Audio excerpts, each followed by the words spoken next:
Welcome, everyone.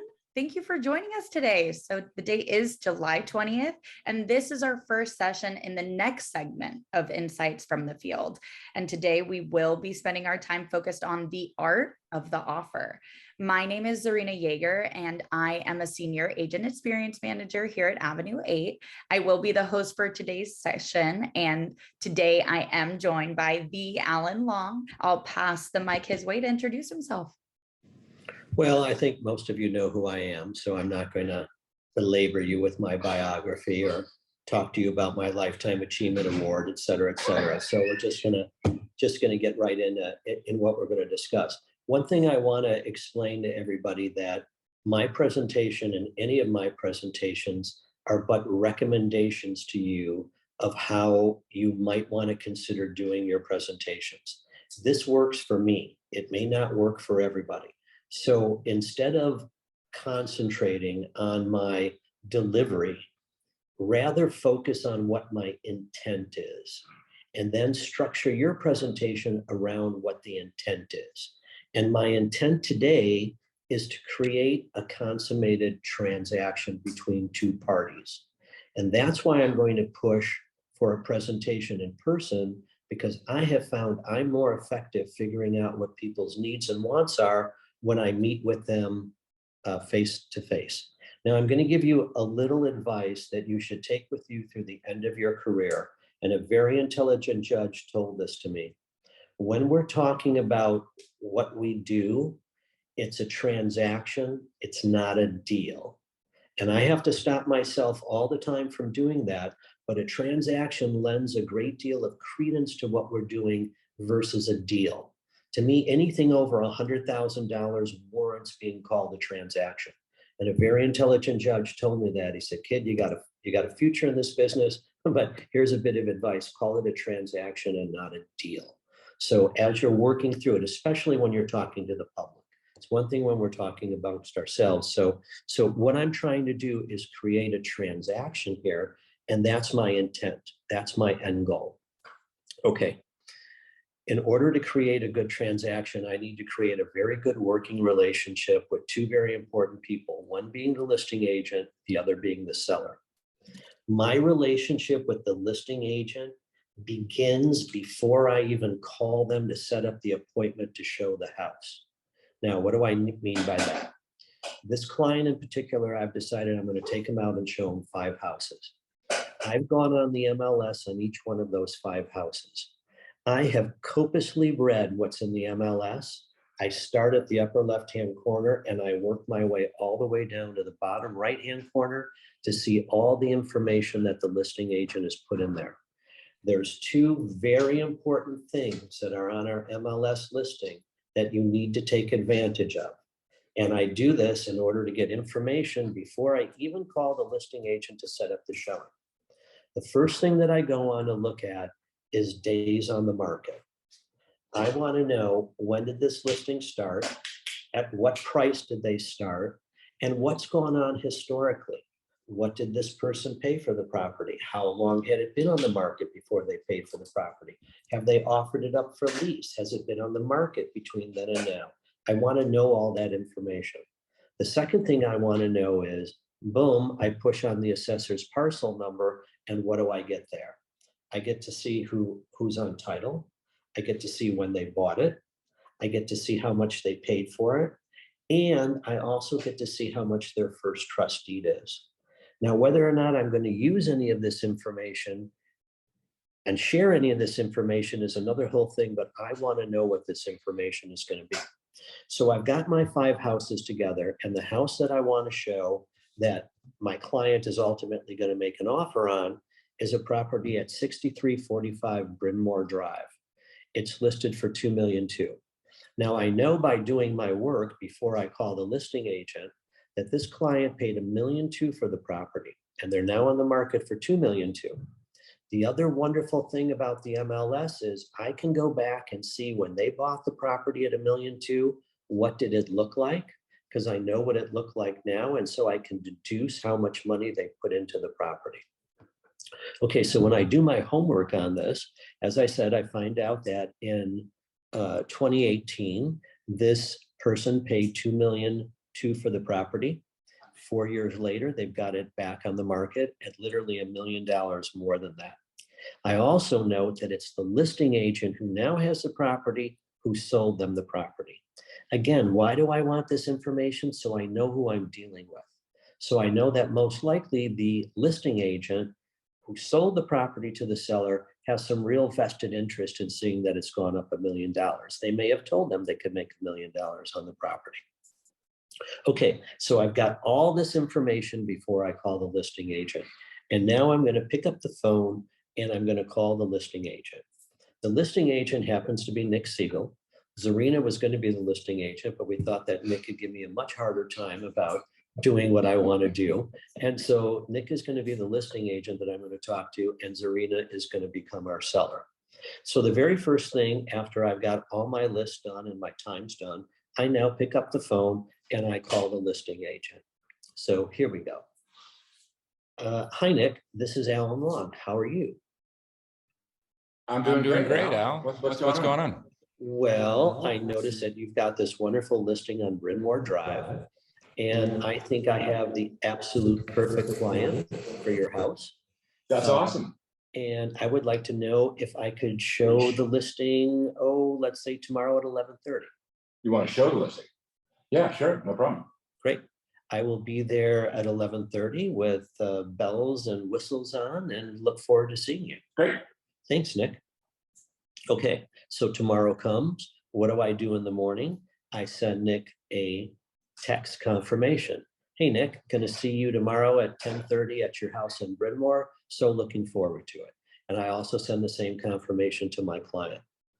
So now I go out and I show the house to my client. Nick does a very nice showing. And we leave. And my client says to me those magic words, Alan, I want this house. Okay, let me make a call to the listing agent first to talk to him, and then I'll get back to you about the house. So I call Nick and I say, hey, Nick, it's Alan.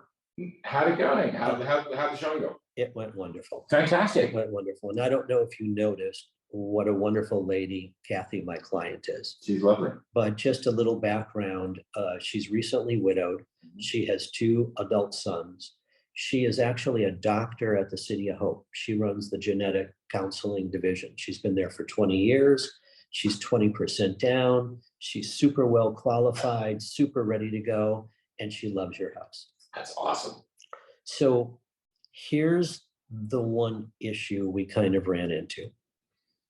And I've explained this to her. Your house has been on the market for 60 days. Have you had any offers within that 60-day time period? We've had some, second, third showings, but nothing, no pen to paper. Okay, so here's the thing, and I'm just going to be really honest with you, Nick. Sure. There's 2 things about the house that greatly limits the sales price. One is your square footage. You're 1,184 square feet, and you've got a tremendous amount of stairs from the garage up to the main house. Now, here's the good news. None of this is an issue for my client. She's single. It's okay, 1,200 square feet, 3 rooms. She's got her living room as 1 room, her bedroom, and then she's got the guest bedroom. And as far as the stairs are concerned, she's, as you can see, a young widower, and she goes to Barry's Boots Camp all the time. And so we discussed the stairs, and she's actually looking forward to using the stairs to get in her stair count. So when you talk about getting the right buyer and the right client, I think we've kind of done that. That's great. So a couple of things. Let me get into the comps. I showed her 5 houses. I showed her 3 houses less expensive than yours and 1 more expensive than yours in Beechwood. Okay. I showed her from a price point of $1,995,000 to $2.3 million, with you being listed at $2.2 million. I know all of those houses. Well aware. Okay, so now what I did is I did 2 things. First of all, I looked back at the comps. I looked at the comps in the last 60 days in your neighborhood, and I took 5 of the highest comps per square foot that I could find. On Belden, Cherimoya, Hollyridge, Quebec, and Rogerton. And by the way, I'll send you all these comps. No, I've got it. I'm not on title, so I get it, dude. write Right, an offer. I mean, that's the next step, right? but hold on, Yeah. there's a method to my madness Oh, here. okay. So the average square price on solds is $1,205 a square foot. Mhm. When I multiply that by your 1,184 square feet, I get a value of $1,427,000. Yeah, but my clients put like $300,000 into it, and I mean, if you can find something else that your client likes as much as our house, maybe you should write an offer on that one first. Well, we've got a really serious second runner up. Okay, great. On Primera, Uh-huh. and they're listed at $1,995,000. Okay. And we all know with your square footage and the stairs you have, you should be under 2 million, okay? Not at the 2 million too. And I but- think at this point, that's what you write. Just get us an offer. Okay, now wait, I have more. Okay. So of the 5 houses that I Yeah. showed her, I also looked at what they're selling per square foot. I took the 3 most expensive ones at square foot, and it comes out to about $1,165 a square foot. Multiplied by your square footage, it again comes out to $1,400,000. So not only are the sold comps coming out at $1,450,000, but your listing competition is coming out at $1,450,000. Now, I can get my client over $1,450,000, but between me and you, it's going to be a problem on the appraisal. Even though she's 20% down, 804 FICO score, no debt, no credit card debt, no card debt, Yeah. we're still going to have a situation to deal with. So, all right, here's my idea. Your seller is a little unreasonable. I know she paid $1.2 million for the property. I showed the property before she bought it in 2018. And what she did is she really redid the outside. That brand new kitchen was there. The brand new bathrooms was there. The hardwood floors were there. The new retrofitted windows were there.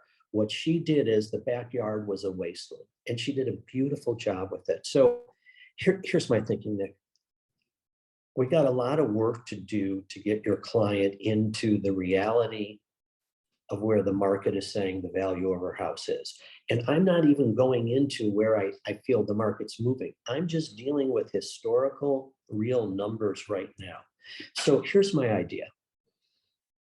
Ask your seller if it would be possible at the end of the day for me to pop by and to sit down and to explain to her who my client is. Kathy's such a lovely person and she's so sincere, and I really want to do the best I can for her. I'd like to get this across to your client.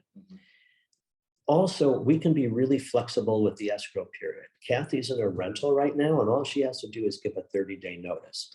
So I'd like to ask your client what in an ideal world works for her contingency-wise.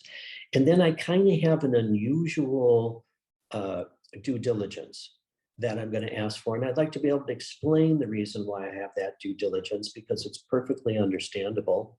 And then let me be the heavy and go into the comps of where the market approaches, and it not be me sending you the offer and then you have to be the heavy at that point.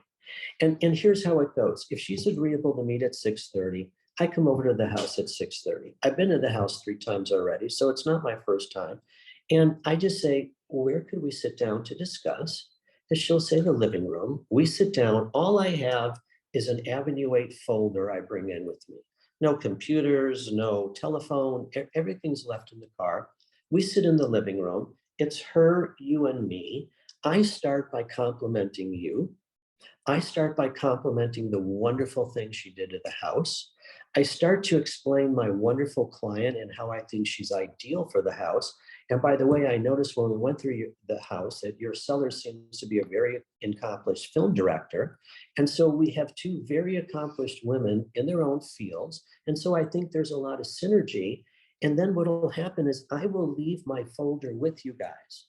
You can read the terms of my offer, and then you can go through my comps one by one logically with her and say, well, you know, I didn't want to agree with Alan right there, but looking at these comps, it's a very compelling argument that he's making. So I'm going to come in greatly over where the comps say the price should be, but it's going to be under your asking price. And I think if we do this 2-part thing where let me come in and be the messenger, and then you come in and be the good guy and explain to her the comps and explain to her what her options are. And so that's what I'm recommending for you, just to see if at the end of the day, I could pop by for 15, 20 minutes. And here's the thing, I won't even give her my business card. I won't extol the virtues of Avenue 8 and how I feel you should join. Let me stop. I know you're not going to try and steal my client. You know as well as I know that I represented that client. This client has been part of my sphere of influence for years and years and years. My client is very specific. I think that's a lovely concept. One, I've never heard, I've been in the business 10 years, okay? I've never heard of anybody that represents a buyer meeting a seller. No one's ever done that. That's just not how it's done. So just email me the offer, give me a cover letter, give me a love letter. That's all fantastic. But I'm really uncomfortable having you and my client in a room together, especially when you're hammering on comps, you're hammering on what the house is worth. Why are you concerned about us meeting personally? Well, what negatives do you think could candidly, I don't know what could happen. I mean, I've never done it before. I mean, in 10 years, I mean, my client's gonna go, have you ever done this before? I'm gonna go, no, I've never done this before. So why should we start now? Well, I will tell you the majority of my successful transactions, I have presented in person just like this. But have you done one in the last 10 years? Yes, I have. And again, it's just to help you with the heavy lifting, and I'll be very nice about the comps, and you weren't very nice with me just about the comps. And I come in way higher. I'm not going to give you my price. Where do you think you're coming in? I'm not going to give you my price. I want you to be surprised there. And if the client asks you, how much is it? I don't want you to have that information to tell her. I want to be able to present it. And look, Nick, you've seen my presentation. You know I'm an easygoing person. You know I'm not going to beat her up. I won't leave my business card. I won't do anything. It's your client. The three of us will be in a room together. And if you feel for some reason I'm too hard on her, you can just say, oh, just back off a little bit, and just present the facts. So again, I've done this, and this is a wonderful two-part way to educate your client where the comps are, because I come in and be, as I said, the heavy representing the buyer, and then you logically do your fiduciary relationship with her and calmly go through the comps. And if I'm wrong with the comps, by all means, but boy, I went back the last 60 days and I pulled 5 comps. And I gave you the benefit of the doubt on the comps. I just took the ones with the highest sales price per square foot. I appreciate it. So it's just, listen, I can lean into this idea because I trust you and I really like your client and I appreciate that. But my client's $350,000. She thinks she's taken this thing from a saladier to a silk purse. So and she has. Right. So but when you start saying, well, the kitchen was already there, the bathroom's already there. Oh, I'm not going to go into that with her, Nick. I am just telling you this, okay? Yeah. So you understand what I understand, and you understand what the clients really got into the property. But no, I am not going to go into any of that with her. It's going to be a real nice, lovey type of presentation. And how long do you think this presentation takes? 15 minutes, if that much. In and out. In and out. And I'll stop by the house whenever it's comfortable for her. Morning, noon, night, day. Are you gonna start asking her, have you seen any offers? You're gonna start billing her on that, right? No. I've already asked you that question and I trust what you said. Okay. Well, I trust it because I haven't gotten an offer as opposed to I had 3 offers, but no, I've had no offers. Okay. All right. So you're immense. So do you want us to check and see if we can? I'll check it. I'll check it and see if she wants to do it. No guarantees, obviously. And if she doesn't want to do it, you said it right? Yeah, just call me. But I'm telling you, this is the best way to do it. And my client's so lovely and so sincere. And since her husband's passed away and I've known the family for so long, I've taken a protective atmosphere with it. And I really want to go the extra mile for her. She's a great person. I appreciate it. And I really like to respect that relationship we have. And she trusts me implicitly. I get it. I've never heard of it before. If this thing blows up in my face, you can blame me, okay? You can blame me. And I'm gonna throw your ass out the door. Okay. But it's not gonna because I'm bigger than you. But it's not gonna happen. All Okay, right. so call me back, Nick, and let me know what she says. All right. So I call my client. I go, I've got how long? I trust him. He's a good broker. His client would like him to present the offer in person. Takes about 15 minutes. And Zarina, here. Oh, I gotta unmute. Sorry, I was muted. Okay, so Oh, all right. No you can hear worries, me. no worries. I can still hear you through the Okay, other good. mic. So, Zarina, you're the seller, and so, all right. So, Zarina, I think we got a potential offer.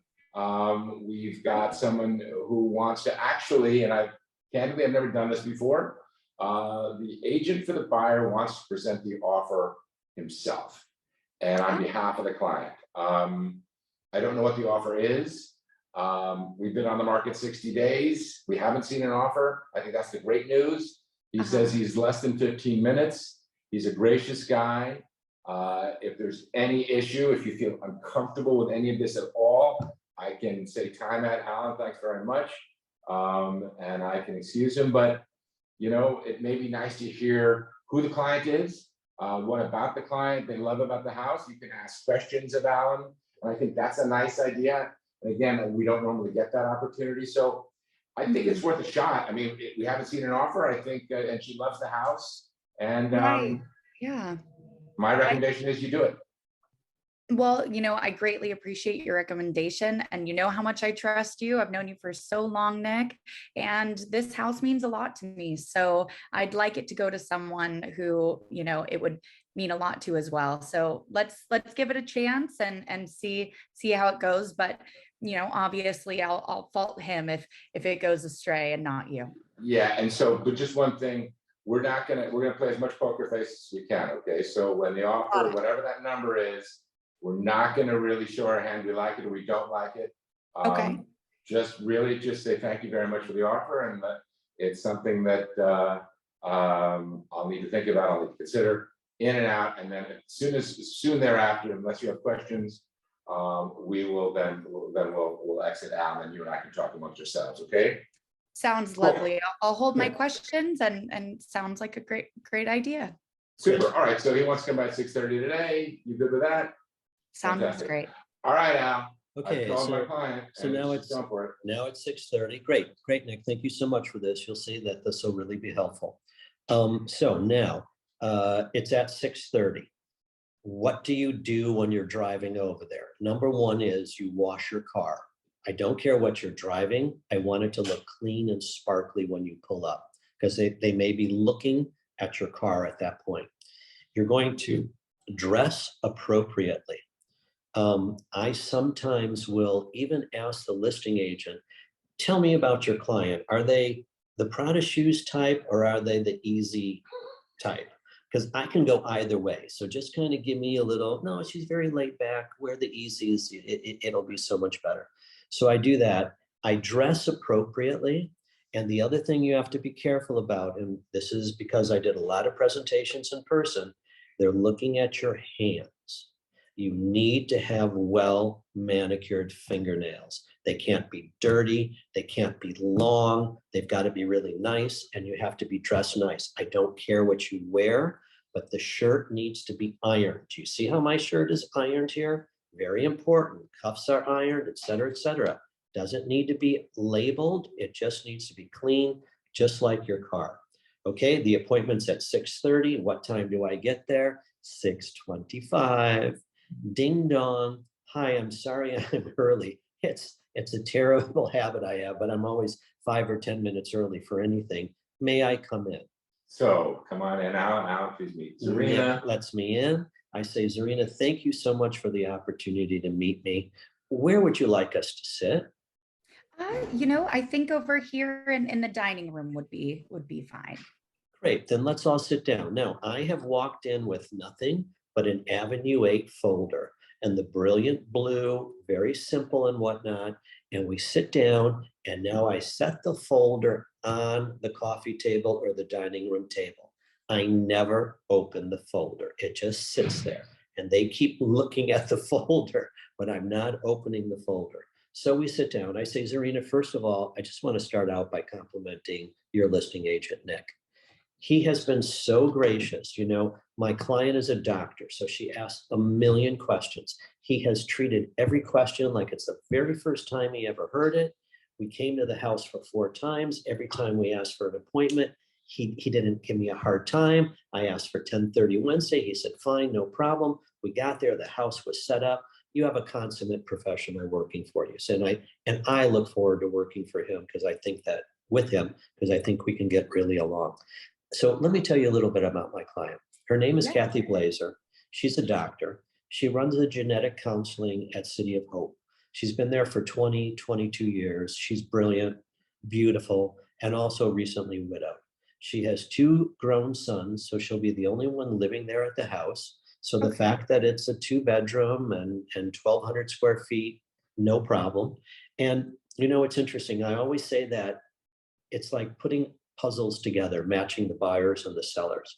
So the house works for her. You know, you've got several stairs from the garage to the front. When I can't get a hold of Kathy, she's either at work, home, or at Barry's boot camp.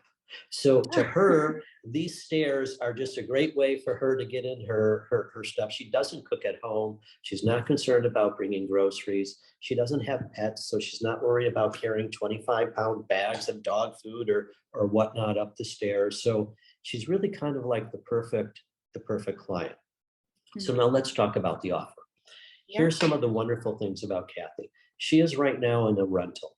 All she has to do is give 30 days notice for the rental, which means depending on what you need for an escrow period, we can probably work around it and dovetail it so that it works for everybody. The other thing she's done is we've asked for a 30-day due diligence. And here's why. Normally the due diligence period, which Nick will let you know, is 17 days. The reason we asked for 30 days is she wants to do a survey on the property. The last hillside property she bought, she didn't do a survey. I didn't sell it to her. And she had encroachments from the neighbors and nothing but a hard time. And everybody told her, well, did you do a survey when you bought the house? You would have realized what you were dealing with and you could have had it. So the reason we've asked for 30 days is by the time I call my surveyor, he probably can't come out till next week. Then they come out and they do their field work. Then they go back to the office and they make this wonderful little diagram that will plot everything on it, the trees, the house, the property lines, the neighbors, the fences. So she will know exactly what she is buying. And that's the reason why we asked for the 30 days. How are you on the escrow period? What works for you ideally? How many days do you need for us to close the transaction and for you to move out? You know, Nick and I talked about it a little bit, and I would say at least 45. Okay, 45 days is perfectly doable for us. And are you using these funds to purchase another property? I am, yes. Okay, so then what we could also do, if it'll help you, we'd be willing to allow you to remain in the house for several weeks after the close. So you'd have all your monies, you'd have time to make the transition in it, and we wouldn't have to be doing this terrible simultaneous thing. And I might even be able to, if we come to agreement on price, to get Kathy to allow you to stay in the house for $1 for the 3 or 29. We can't let it exceed 29 days because of her lender's requirement, but maybe we could do a 29-day lease back at $1 for you just to accommodate you because she's really helpful and whatnot. So now I think we can go for 59 days. Oh, 59 days. Okay. So again, we're super flexible with that, Zarina, and Kathy is so easygoing. And I think after this is all over, the two of you are going to be friends, believe it or not, just from the personalities that I'm perceiving from you here and how well I've known Kathy. So now let's talk about price. Okay. I got good news and I got bad news. Let's start with the bad news. The bad news is I've analyzed the comps in 2 ways. What's sold in the last 6 months and what's available. When I look at what last sold in the last 2 months, I've got 1, 2, 3, 4, I've got 5 different listings. I've got Belden, Cherimoya, Holly Ridge, Quebec, and Rogerton, as you know, are all in your neighborhood. And they all sold anywhere from $1,350,000 all the way up to $1,700,000. No, to $2,500,000 on Rogerton. And what I did then is I looked at the square footage of each one of the sales. I took the 3 biggest priced square footages of those 6, and I eliminated the 2 lowest ones. And I came up with an average price per square foot of things that have sold in your neighborhood in the last 60 days at $1,205.39. Now, the one limiting thing besides for the stairs to the front door you have is you've got 1,200 square feet. When I multiply the 1,200 square feet by the $1,205 per square foot for the comps, I come up with a sales price of $1,427,000. Now I have an offer for more than $1,427,000, so don't freak out at me at this $1,427,000. There's a good news to the end of this. This is the bad news part I'm giving you. Now I also took a look at the 4 other houses I showed her. I showed her 4 houses in your house. I showed her Lorenzo at $1,995,000, Primera at $1,995,000, Belden at $299,000, you at $2,199,000, and then Holly Ridge at 2.3. When I took the square footages of the 3 highest ones, I come up with the price of $1,165.29 per square foot, multiplied by your 1,184 square feet comes out to $1,400,000. So the sale comps are pointing me to $1,450,000, and the active comps are pointing me to $1,400,000. Here's the good news. I got $1,800,000 for you.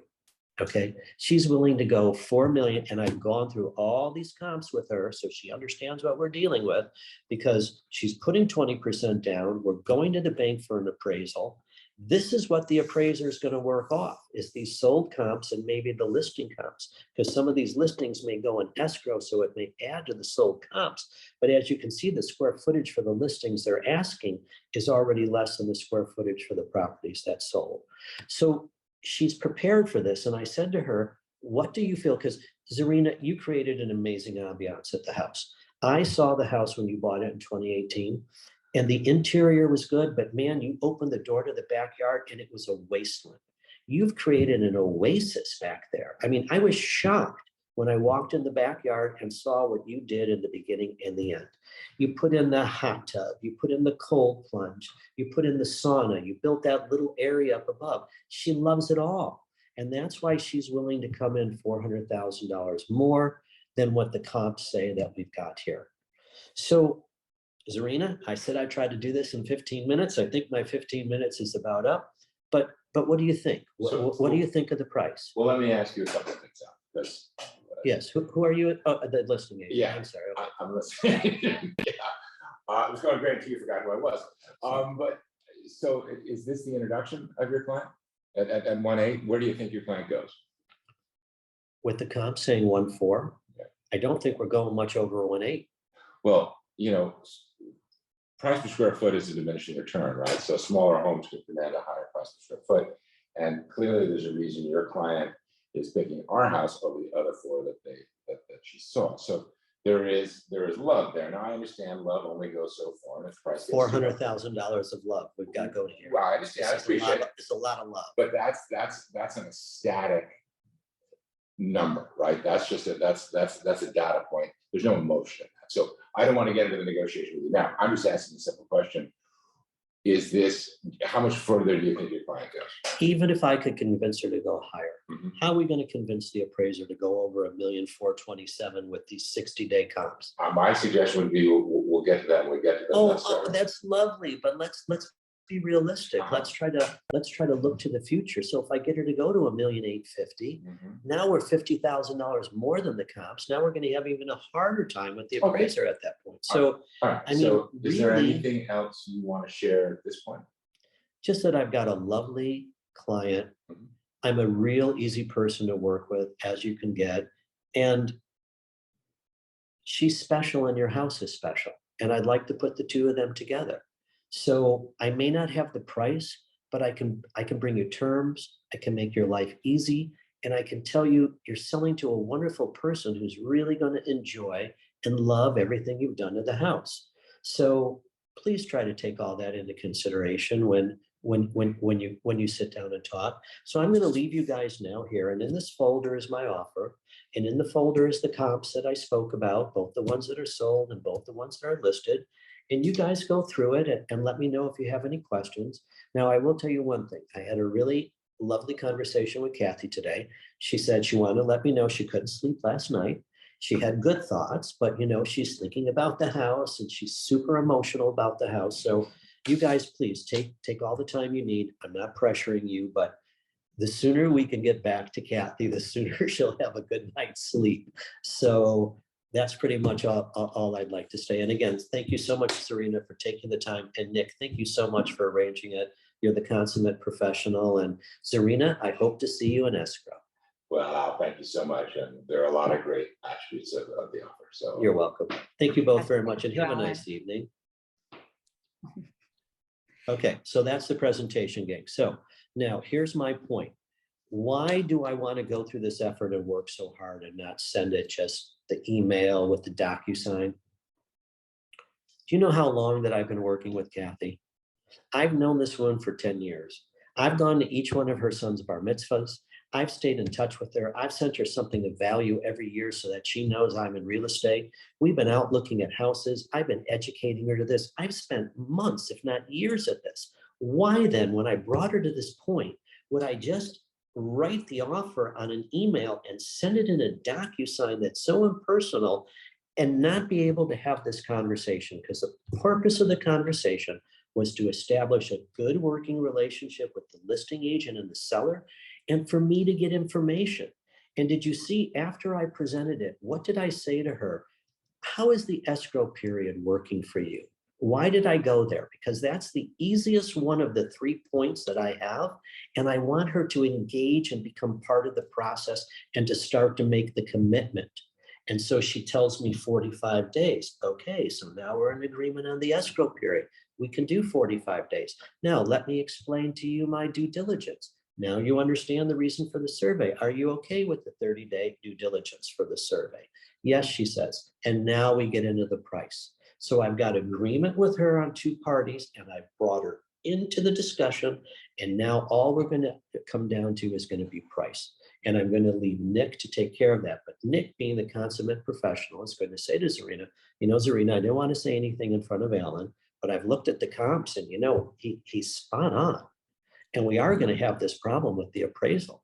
And I met Kathy, and everything he said, it's true. She's lovely. She's the perfect buyer for our property. So we really need to sit down and look hard and strong on this. And I know you listed at 2.2 because I know you're really emotional about the property because you've done amazing stuff. But as Alan said, Kathy appreciates this amazing stuff, and she's willing to pay $400,000 over what all the comps are going to be, which also means when the appraisal comes in, Alan's managed her expectations. Appraiser comes in at $1.4 million, $1.5 million. She already is expecting this, even though we're in escrow at $1.8 million. So there's a lot of good reasons for all this to kind of happen. And wow, it's 10:40, so I've gone beyond my presentation time. No, so. it's great. It's great. You know, it's one thing that, 2 things that I love, and let's open up the questions. If we go a little over, I don't think anything mind.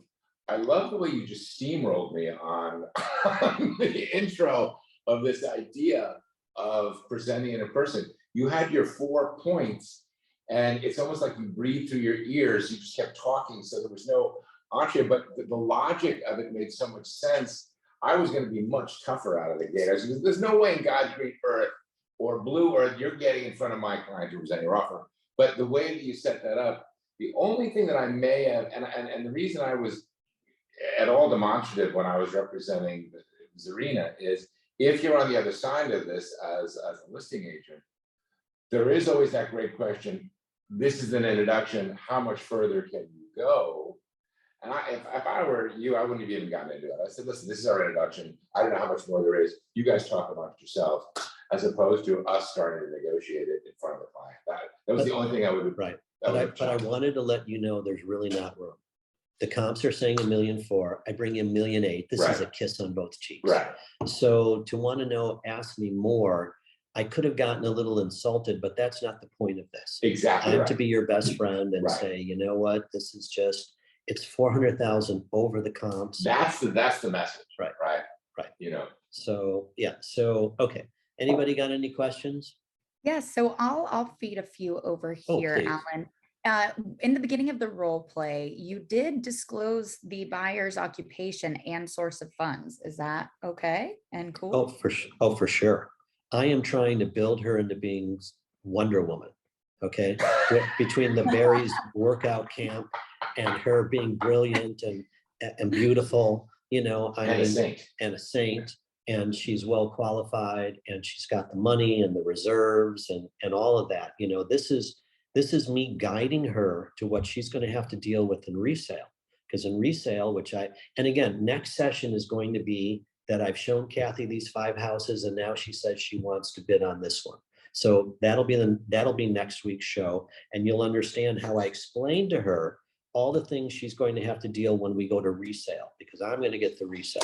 So I'm also going to manage her expectations with that. So be sure you tune in for next week and see where this led. So it's kind of like we're doing it a little bit backwards, but it'll all make sense after we get done with next week's writing the offer with Kathy, and how I guide her in how to write the offer that she loves this house from 2.2, but it's only worth 1.4, and how do I get her to write 1.8? So we'll go over all that. Any other questions?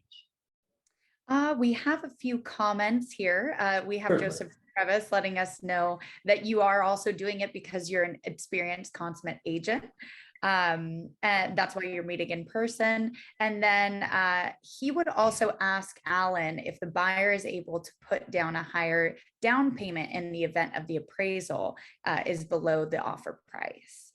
Right. So what may happen is Nick may counter us back and say, look, if there's a discrepancy between the appraisal and the sales price, here's what everybody agrees to do. Yeah, whether the buyer will agree to come up some more cash, maybe the seller will carry a second for the difference. There's a lot of different ways for us to slice the salami, which you'll all hear next week in session 2. And Lana does have a question for you, Alan. How do you keep so cool in handling objections from Nick of all people? Well, because I'm prepared, okay? You saw the comps I have. I am prepared. I'm down to $1,205.39 a square foot. So you need to be prepared for the presentation, and you need to really want to go that extra mile for the client. And my getting upset and angry and agitated with him is not going to help at all. You know, my presentation that I gave, there's no reason in the world why Nick would not do another presentation in the future like that, because of the way it worked. And you'll see how well this works when now he has the time to discuss this with his client, and he is not the bearer of bad news. I am the bearer of bad news. He will now just stick to the facts, and I left him with all the facts he needs to support my offer. Perfect. And Yeah. it looks like we do have a few more questions coming in. I know that we are at time, everyone. We can go ahead and go over these questions, Alan and Nick, if you'd like now. Yeah, let's do it. As long Wonderful. as we can end by 11 for Mitch's meeting, Yeah. I'm good. We'll go ahead and take these last 3, and then if anyone else has any further questions, I'll give you the instructions on how to get those to us after this. So it looks like we have a question from Thomas Owen. What is the plan B if meeting in person is not acceptable? Oh, that is such a good question. I was supposed to talk about that. Plan B would be, let's do a conference call. My presentation would be absolutely identical in the conference call. Maybe a Zoom, but I like to do conference calls better than Zooms. And again, I will tell you, the majority of my consummated transactions, successful consummated transactions, were either done over the phone as a presentation or in person. Period, end of clause. I do not send these offers in the mail blindly. It makes no sense. And again, we've just worked too hard to not follow through with this last little 5%. So, but that's a very good question. So my presentation would differ absolutely none. It'd be the same differ. Now, let's say that they won't even do a phone call, which I just had. I would do the same presentation to the listing agent and say, do me a favor, take notes so that you can get across all my points to your seller. So the first one is you want to do it in person. The second one is you want to do it over the phone. The third one is you do it to the listing agent. Why? Why do you want to do it in person? I have found as an individual, I will gather more information about the seller and their needs when I'm there in person. The second thing is, if I'm over the phone, sometimes by the intonation of their voice, I can kind of get it. But the best thing is to be there in person. The worst is just to have to do it to the listing agent. I think in nowadays, with the market slowing down and the sellers so happy to get an offer, that you're at least going to be able to get the phone call. In yesterday's market with multiple offers, this probably would never work. You'd probably never get a shot to get in. but the market's shifting. And our job as your managers is to teach you how to adapt to strategies in the shifting market. And I'm telling you, this is the way to do it. One thing to add, just that the fact that Al saved the price for last, why is that, Al? Because it was going to be the most problematic thing to deal with. I wanted to get all the goody things out of the way and get her agreement and her cooperation on the other two and get her to say yes to the other two. So now it'll only come down to price. And notice I did it the good news, bad news. And the good news is, look, I'm bringing you significantly over what the numbers say. And then I presented the price. And if you say price first, it's like Charlie Brown's mom. They don't hear anything else. You can't leverage those other good points once you've given them the price, because now they're going into their tailspin of whether they like it or whether they don't. Correct. And I've never opened this folder that's sitting on the dining room table that everybody's looking at. And I'm never going to open it. I'm simply going to leave the folder with Nick in the cellar to go over. And the rookie mistake will be, if you get the presentation, you'll immediately open the folder, you'll start handing out the offer to everyone because you're nervous, and you'll blurt out the price. Right. And remember too, I don't know if you guys listen, but when I was done with my presentation, I say to Zarina, so Zarina, what do you think? And then I shut up. I don't say a word. Now, Zarina may take time to respond. Your first inclination is going to be to run in there with more verbiage, and you're going to smell nervous. So instead I say, Zarina, what do you think? And I sit back and I wait and I wait and I wait. And sometimes it's an uncomfortable silence. And Zarina may not say anything. And now Nick may chime in and say, Alan, just give us some time to think about all of this. And thank you very much for the presentation. This is what I would say if I was in Nick's spot, so that he doesn't put my client on the spot there. But I want to put the client on the spot. And that's absolutely right. But you notice I went right in. I didn't want Zarina because I already coached Zarina. Don't say a word. Right. But remember, two things from this. Call it a transaction, not a deal. And when you say to them, what do you think? Zip it. Zip it. And you're going to want to come in with information and say more stuff. Zip it. Wait for them to come back to you if they come back to you. And an unexperienced listing agent may not jump in there and then let Zarina talk, and then you as the owl roll, you've got so much information. So. Yeah, maybe she spills the beans, and maybe she says to me, Alan, I love you, I love everything about the client, but I can't take anything under $1.9 million. I would say, Zarina, I understand that, and I can go back to my client with $1.9 million, but I've already explained to her that she's paying $400,000 over all the numbers. I don't know if I can get her to $1.9 million, Zarina. I'd strongly recommend not doing that if you don't want this client to disappear down the rabbit hole. So I would say, if you don't like $1.8 million, try to come in as close as you can to the $1.8 million, because we're going to have a heck of a job just dealing with the bank appraiser. And the bank appraiser is not going to go in for the charm and the beauty of what you've done in the backyard and how lovely it is and how zen it is. He's not going to look at that. He's looking at two things: the square footage of your house and the square footage of your lot. Period. End of clause. So we've got our work cut out, but you know what? We'll go the long mile with you because she really loves the house. That's great. So we do have a few more questions for you, Alan. Have you actually presented in front of a seller? Oh, many times. You have to remember that in the olden days, before we had any kind of electronics, we needed to write out the form with NCR copies. So literally in hard, and we had a press. And so there was no faxing, there was no Zooming. We had to go to the house and do the presentation. Now then, I would normally wait outside and say, do you guys think you could have a counter for me, in an hour? So I'm more than happy to go to the den and make some phone calls and wait for your counter. I would then get the hard copy counter from Nick in the cellar.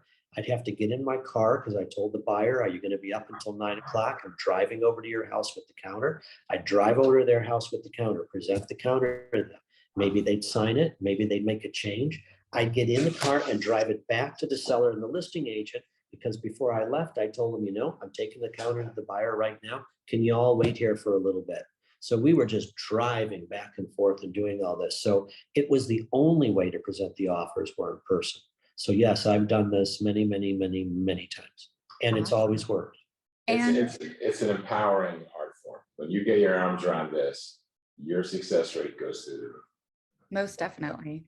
And Connor wants to say that he is a little confused on why a listing agent would be so opposed to presenting your offer. Wouldn't they be excited to have a buyer's agent who is so dedicated and wants to make a transaction happen? I think we already said yes to that, but please let us know if we haven't.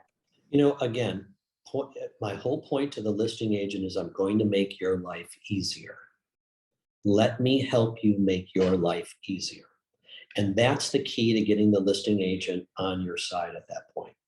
But the reason the listing, to your point, Connor, and you come at it from a very altruistic place, and I appreciate that, and you have no bad habits in this world.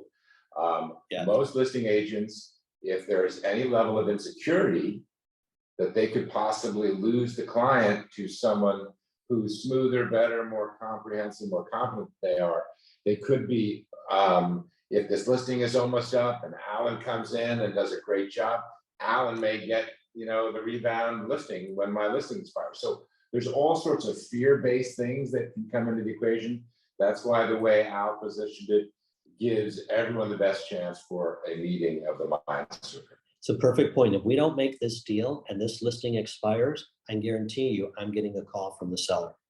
It's happened so many times in the past. They say, I was so impressed with your presentation, so impressed with you as an agent.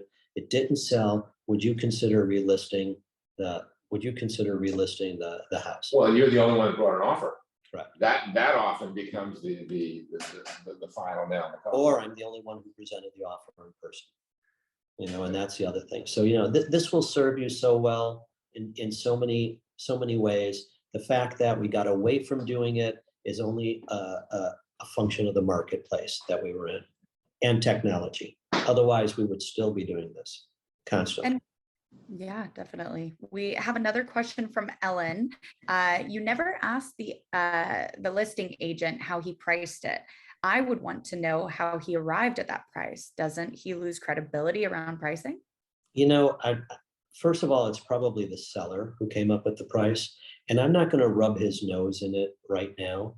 I'm just stating the facts. I don't even want to go there. It's immaterial as long as they're going to go along with me in the numbers. Who knows why they sold them the house. And when they sold them the house, they probably said, you put a backyard in here, the way the market's going, you'll make $1 million. So they pay $1.2 million for it, and they put it on the market for $2.2 million 4 years later. It's not important to what I'm trying to do. My intent is to try to create a consummated transaction between both parties. It's not here to rub his nose into why he didn't do the right thing at the right time. And again, it's probably all the seller who wanted the 2.2. He probably wanted it $1,995,000. There's a good point to the question, though, in that if you're trying to build rapport with me as the listing agent, if Al does ask the question, listen, did you price this or did the seller price it? And if I respond, the seller priced it, then Al can say, all the more reason why you want me in that room to be the bad guy in this moment, because obviously your client is in love with the price that maybe you don't even believe with, and I don't want to make any assumptions, but Nick, get me in the room and let me do this. Another way I might have backed into that is if they said, oh no, we can't take $1.8 million, we need $1.9 million. For me to say, well, what comps are you using to support that? Which would have led back to, well, why the hell did you list it at 2.2 when there's no comps for it? Without me saying, how come you didn't do your job and analyze the comps? Because they're looking at the same comps that sold 60 days ago when they came on the market 60 days ago.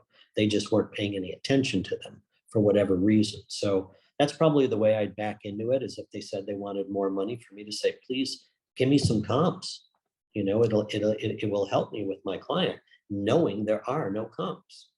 So there you have it, Kane. And I think it's time for Mitch's meeting in 3 minutes. We have another quickie Yes. question? Definitely. So no, it looks like we're all done with questions. We just have a few comments, but I do want to go ahead and end the session for us today. Thank you guys all who have attended, and we are hoping that after today's session, you do have a better understanding of how to better work with a listing agent, and that you feel more confident in the value of presenting your offer in person or on a conference call. If there were any questions, I know Sam West, you are going to be waiting until next round to ask your question. But if anything comes up for anyone moving forward, please feel free to reach out to us at contact@avenue8.com. And then as a reminder, again, we will be continuing this conversation with Alan next week for our follow-up session, the science of the offer. And during that session, Alan will take us through how to guide your buyer to the right, to write the right offer in today's market. So we'll drop that registration link in the chat box here below. And if you are unavailable next week, no worries. We'll be posting this and next week's session on our YouTube channel for you to watch back. And after next week, we will have some more exciting sessions coming in August. So stay tuned for the next segment. Thank you, Alan and Nick, for leading us through today's session and that great role play. Very realistic. Thank you all for joining, and I hope to see you live next week. You're welcome. And if any of you have any questions, feel free to reach out. But here's the thing, role play, practice this, just like Nick and I did. Just practice presenting the offer, and you're more than welcome to practice to us. So thank you all, and we'll see you all on the next Zoom at 11 o'clock. Thanks. Bye. Thank you. Bye-bye.